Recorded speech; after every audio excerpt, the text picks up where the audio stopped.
Prisoners, children, rural poor, persons living with HIV, minors, and smokers are the key vulnerable population who easily contract tuberculosis due to factors like the quality of air in the environment where they find themselves.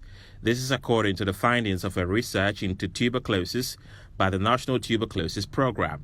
Senior lecturer and consultant at the School of Public Health, KNUST, Dr. Muhammad Aliyu, says tuberculosis is still a killer disease. Generally, we know that TB is a public health problem and remains a significant disease in a country.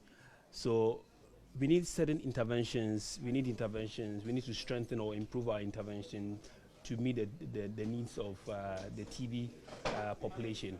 A normal person being infected and not having a strong immune system would end up getting the disease. So there's the need for us to raise awareness, not only in the key vulnerable population, but also the general population need to understand why there's a need for us to raise awareness. According to Dr. Aliyu, the research was bedeviled by major challenges, thereby limiting the extent the study could explore. There's the legal implications and also the financial component. The legal implication is that, look, you can't expose, is ethically not right in research for you to expose the locations of individuals who, from the onset, the activities are deemed illegal. So you can't expose them. Secondly, we don't have enough funds to conduct this assessment. It's very important. NTP would better respond to TB. They can control TB better if we actually know exactly where these individuals who are at risk of vulnerable for getting TB. We need to understand their locations, but however, we don't really have enough funds. Project lead Emanuela Bentum called on all stakeholders to join the fight against TB as it is claiming lives. TB is very risky, and it was the #1 deadliest disease before COVID, but it's still hanging around. COVID has been dealt with, but what are we doing about TB?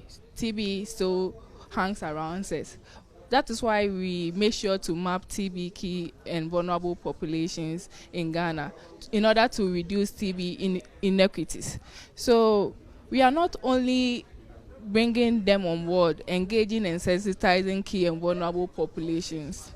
We are also taking services to them, especially those who are not having access to TB services and care.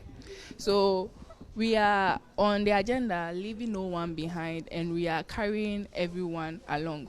In as much as we are sensitizing these key populations, we are making sure to engage lawmakers and policymakers that will make policy decisions and to suit TB key populations in order to meet their needs.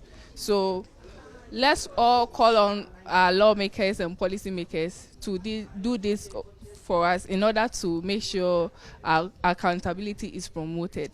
The National TB Program has assured Ghanaians that it is working tirelessly to curb the rising cases of tuberculosis and urging affected persons to adhere to their prescriptions.